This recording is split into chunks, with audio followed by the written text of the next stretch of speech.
Previously on Jimmy falling down a technical rabbit hole. You're out on a bright day, shooting at high shutter speeds, like 1/1000th of a second. The subject isn't even moving. You take the shot, you look at the photo on the back of the camera, and it looks fine.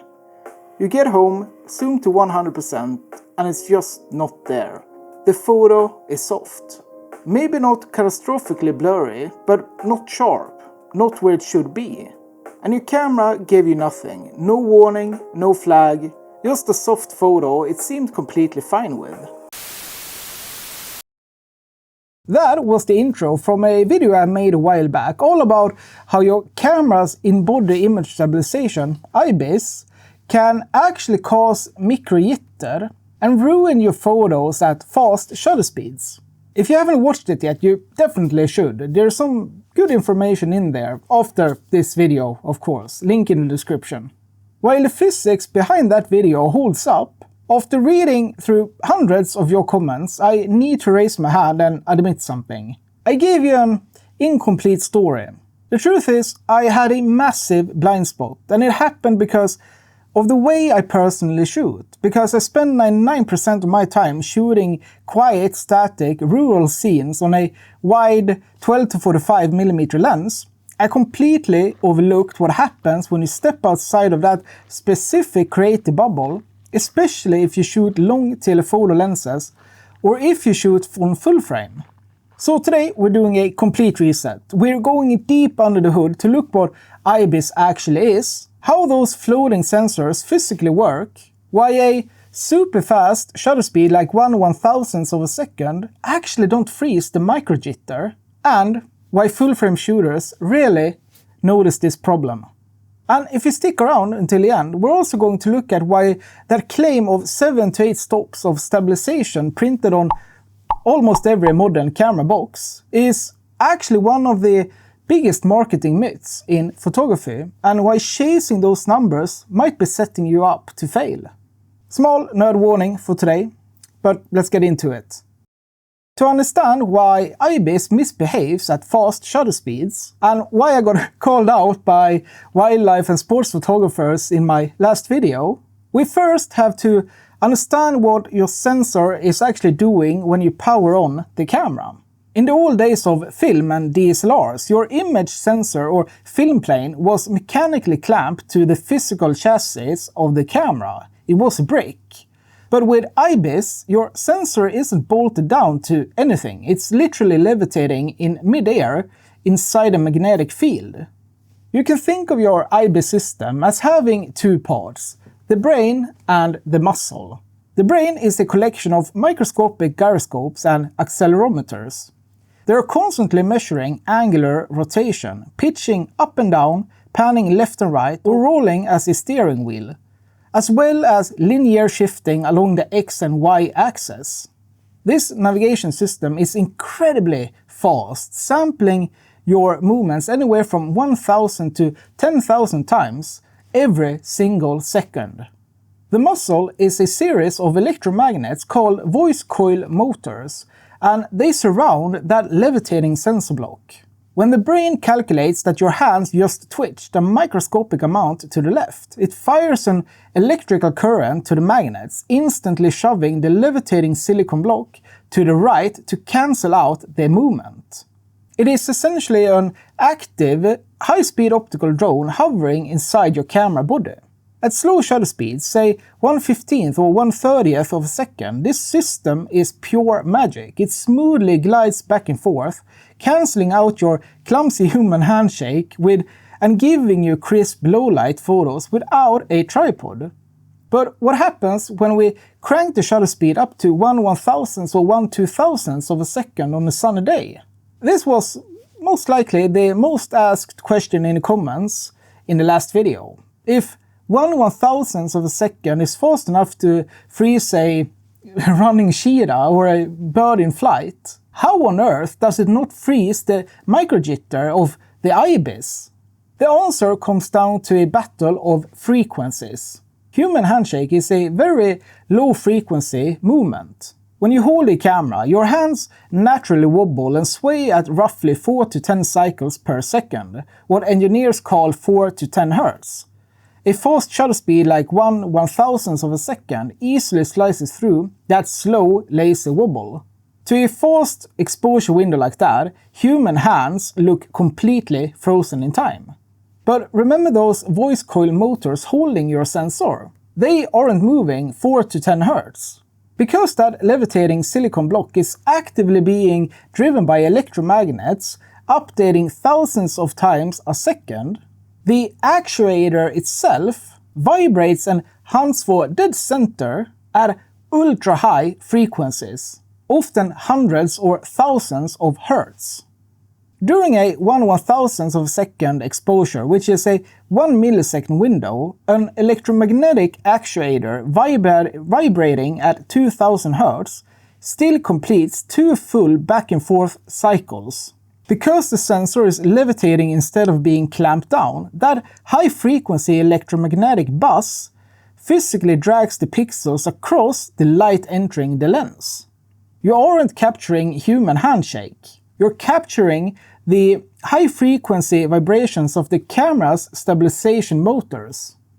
Now, here's where my own personal shooting style created a massive blind spot, and why I need to apologize to all the birders and sports shooters out there. If you watch this channel, you know my photography is all about quiet, overlooked spaces, dirt roads, old barns, ordinary rural architecture. My everyday setup is a 12-45 lens on a Micro Four Thirds sensor, though I mostly shoot at 20mm, which gives me a total of 24 to 90mm full-frame equivalent field of view. It's a wide, static, calm perspective, even at long end. When you shoot wide angle, your physical hand movements don't shift the frame very much. So once my shutter clears roughly 1/50th of a second, my natural handshake is completely gone. Leaving IBIS on above 1/250th or 1/500th of a second on a 40mm lens does nothing to help me. It only introduces that risk of high-frequency motor buzz. But what if you aren't shooting an old barn at 40mm? What if you're shooting wildlife with a 300 or a 400mm lens, which on Micro Four Thirds would be 800mm equivalent field of view? At 800mm equivalent, the physics flip completely upside down. Your field of view is so microscopic that the tiniest heartbeat or breath swings the camera widely across the scene. You aren't dealing with 3-micron linear tremors anymore, you're fighting massive angular displacement. At those super telephoto focal lengths, the stabilization system is making wide, sweeping corrections just to keep your subject inside the viewfinder.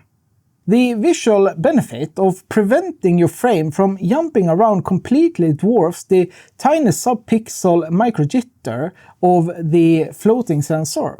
If you turn off IBIS at 1/1000th of a second on a 800mm equivalent lens, while shooting handheld, your image will often be ruined by gross angular movement. So the rule I gave in the last video needs an update.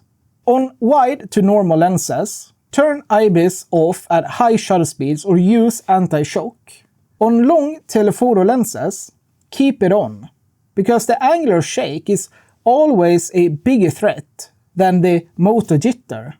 So while we're solving some mysteries from the comment section, let's talk about full-frame cameras. A lot of full-frame shooters left comments saying, I leave IBIS on at 1/2000th of a second all the time and my photos are tack sharp. And they aren't gaslighting us. They genuinely don't see it as easily. And it comes down to two simple physical concepts: pixel density and physical mass. First, it's the exact same floor tile logic from my video about sensor diffraction.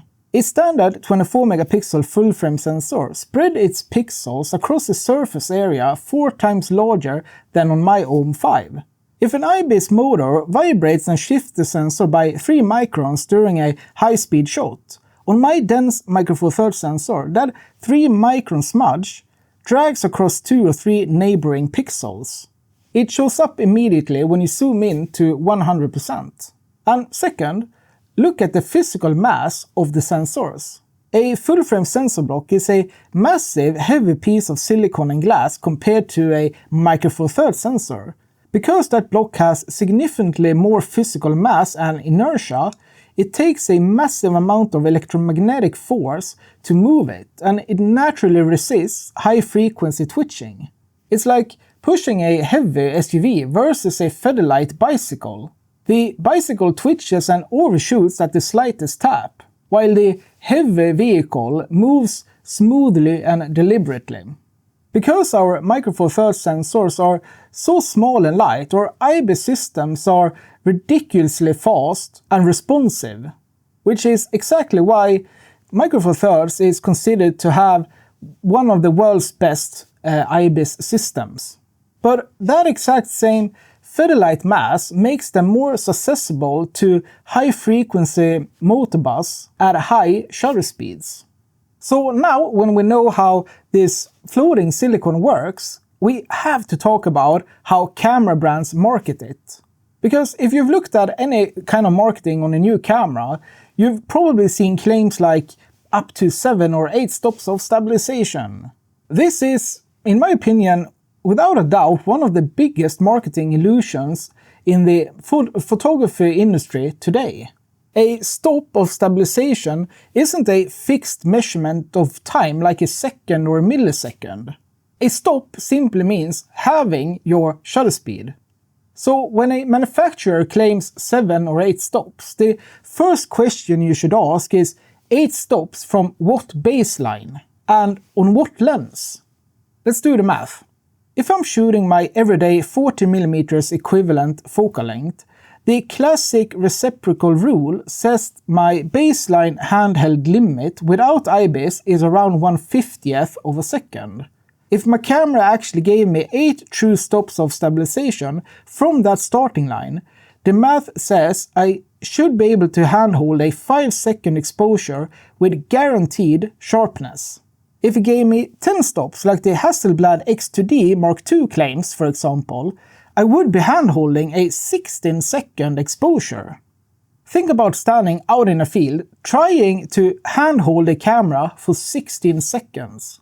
It is physically impossible without a tripod. Why?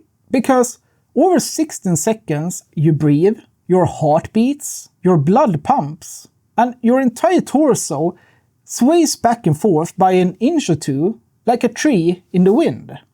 Remember what IBIS is actually built to do. Voice coil motors are designed to correct for rapid, microscopic hand tremors over fractions of a second. They physically cannot compensate for your entire body leaning forward or swaying backward over that long of an exposure. So how do camera brands legally market 7 or 8 stops on their cameras? They test them in labs using the Goldilocks zone, usually short telephoto lenses around 70 to 120 millimeters. And correct me if I'm wrong, because that's the information I found online.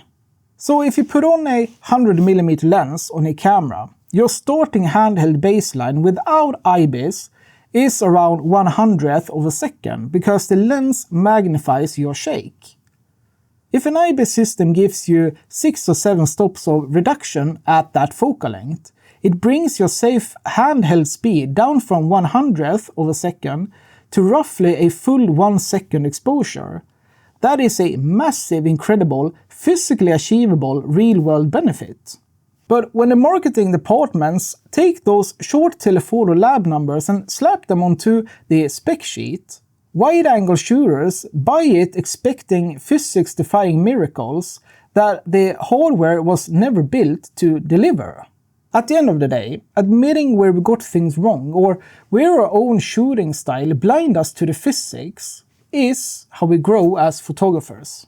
I talk a lot on this channel about removing technical friction, about finding a camera setup that feels like home so you can stop staring at menus and start looking at the world around you.